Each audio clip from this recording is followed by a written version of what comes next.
পর আপনি যখন শিক্ষার্থীরা আপনার সাথে দেখা করতে এসেছে তখনকার অনুভূতিটা বলবেন? আমার অনুভূতি অবশ্যই খুব আনন্দের এবং ওদেরকে নিয়ে খুব গর্ববোধ করছি, কারণ এই বছর রেজাল্ট নিয়ে অনেক কথা শুনেছি। তো আমি যদিও জানতাম সবাই অবশ্যই পাশ করবে, তারপর একটা দুশ্চিন্তা থাকে। তো প্রথমত আমি আসলে ওদেরকে নিয়ে খুব গর্ববোধ করি।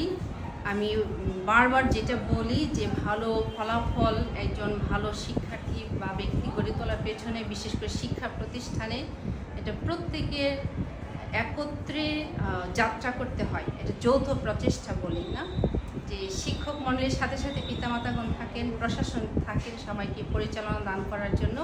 আর শিক্ষার্থীরা যারা আমাদের শিক্ষার্থীরা, আসলে আমি যেখানে ওদেরকে নিয়ে কথা বলি না কেন খুব গর্ববোধ করি, কারণ ওরা আসলে আমাদেরকে সমীহ করে, আমাদের কথা শুনে, আমাদের নির্দেশনা মতো তারা পড়াশোনা করে, জীবনযাপন করে, যেটার ফলাফলের মধ্যে দিয়ে আমরা অবশ্যই সেটা দেখি। হ্যাঁ, এই জন্য আমি ওদেরকে নিয়ে গর্ববোধ করি। আমার যদি গর্ব করার কিছু থাকে এই মুহূর্তে, অবশ্যই আমার শিক্ষার্থীরা। এই শিক্ষার্থীরা ক্লাস 1-এ যখন শিশু মানে একেবারে বাচ্চা বয়সে এসে ভর্তি হয়েছে, আজ তারা এসএসসি পরীক্ষা দিয়ে ফলাফল নিয়ে ফাইনালি মানে অনেকে অন্য কলেজে ভর্তি হতে পারে। সো যখন চিন্তা করছেন যে তারা মানে রোজ এই মুখগুলো দেখবেন না অফিসিয়ালি, আসলে আজকে তো সেটাই, তখন কেমন লাগে? সেটা তো এটা মিশ্র অনুভূতি, কারণ কাউকে সফলতার পথে ছেড়ে দেওয়ার আনন্দ, একই সাথে তাকে প্রতিদিন তাকে না দেখা, ফেস টু ফেস না দেখা, তাকে গাইড করার সেই সুযোগটা না পাওয়া একটু দুঃখ, কিন্তু অনুভূতিটা আসলে আনন্দের এবং গর্বেরই। কারণ আমি জানি যারা যারা এখান থেকে যা শিখেছে, যখন কেউ শিক্ষা গ্রহণ করে তখন ওই মুহূর্তটা কঠিন থাকে, কিন্তু পরেই যখনই এখান থেকে পাটা বের হয়ে যায় তখনই দে অ্যাপ্রিসিয়েট আল্লাহ। আর একটা জিনিস বলে রাখি, আমাদের এখানে দুটো শিফট আছে, মর্নিং শিফট প্রথম থেকে দশম শ্রেণী পর্যন্ত, আর ডে শিফট ষষ্ঠ থেকে নবম শ্রেণী পর্যন্ত। তাহলে দুই শিফটের ছাত্রীরাই কিন্তু একদম ধরতে গেলে একটা গুরুত্বপূর্ণ সময় এখানে যাপন করে। তো আমি আনন্দিত, অবশ্যই একটু দুঃখিত তাদেরকে সেভাবে পাবো না, কিন্তু অনেক গর্বিত, আনন্দিত।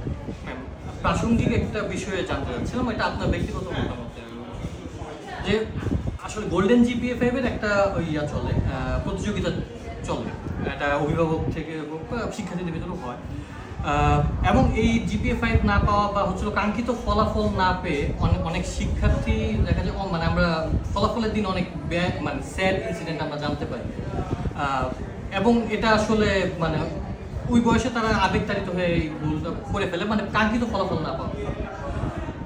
মানে সে সকল গার্জিয়ানদের উদ্দেশ্যে বা আসলে কি মানে গোল্ডেন জিপিএ 5 কি জীবনের সকল কিছু কিনা, বা জীবনে মানে মানুষের মতো মানুষ হতে গেলে? সেটা আমি না বললেই সবাই জানে যে গোল্ডেন জিপিএ 5 পাওয়াটাই জীবনের একমাত্র বিষয় না, জীবনের একটা গুরুত্বপূর্ণ বিষয় হতে পারে, যেহেতু আমরা এসএসসি পরীক্ষাটাকে বলি প্রবেশিকা পরীক্ষা, যে পরবর্তী পড়াশোনার জন্য এটা অনেকটা নির্ভর করে। তো সেই ক্ষেত্রে একটা ভূমিকা রাখে, কিন্তু এটা তো অবশ্যই জীবনের একমাত্র বিষয় না। তো যে কারণেই পাচ্ছে না কেন আমরা বলতে পারি না কেন সে পেলো না, সেটা হয়তো পরবর্তীতে অনেক সময় দেখা যায় যে নিরীক্ষণ করলে হয়তো গোল্ডেন জিপিএ 5 চলেও আসে। তো ইমিডিয়েট রেজাল্টটা দেখার পরে আর মনে করি না কারো এত ইমিডিয়েট কোনো রিয়েকশনে যাওয়া দরকার। পিতামাতাদেরকে অবশ্যই আমি বলবো যে আপনার জন্য আপনার সন্তান হলো সবচেয়ে গুরুত্বপূর্ণ। রেজাল্টটা পার্ট অফ লাইফ, জীবনে সফল হওয়ার জন্য ফলাফলটা গুরুত্বপূর্ণ বিষয়। কারণ আমি যেটা বিশ্বাস করি, একজন ভালো মতো পড়লে অবশ্যই ভালো রেজাল্ট করবে। কিছুটা এদিক সেদিক তো হয়, কেন হয় সেটা আমরা অনেক সময় বুঝি না, দুর্ভাগ্য হতে পারে, তাহলে অ্যাক্সিডেন্টও হতে পারে। সেই ক্ষেত্রে আমি বলবো ওটাকে প্রাধান্য না দিয়ে ওই মুহূর্তে পিতামাতাকে সবচেয়ে বেশি তার সন্তানের পাশে দাঁড়ানো দরকার। কারণ এরপরে যে সে যেখানে ভর্তি হবে, পরবর্তী ধাপের পড়াশোনা কিন্তু আরও গুরুত্বপূর্ণ, আরও জটিল হয়ে যায়, সময়ের স্বল্পতার মধ্যে তাদের অনেক পড়াশোনা করতে হয়, তাহলে ওই সাপোর্টটা দিতে হবে। আর যদিও আমাদের দেশে যে সায়েন্স, আর্টস, কমার্সের 3টে বিভাগ আছে, কিন্তু পড়াশোনার জন্য প্রত্যেকটা বিভাগের গুরুত্ব অনেক গুরুত্বপূর্ণ আছে। যে কোনো বিভাগে সে যদি ভালো মতো পড়াশোনা করে, জীবনে সে প্রথমত কোনো ভালো মানুষ হওয়া, যেটা আমরা সবসময় বলি রেজাল্টের উপরে, ভালো মানুষের উপরে কিছুই নাই, হ্যাঁ, সব কিছুর উপরে আমরা বলি মানব ধর্ম। তাহলে মানুষ হওয়া হলো প্রথম কাজ মানুষের। তো পড়াশোনা তো লেখাপড়ার সাথে সাথে অনেক কিছু শিখি, আসলে শুধু তো লেখাপড়া শিখি। সেই কারণে বলা হয় যে ভালো রেজাল্ট পার্ট অফ ইট, কিন্তু it's not the only thing in life. Thank you. Thank you ma'am.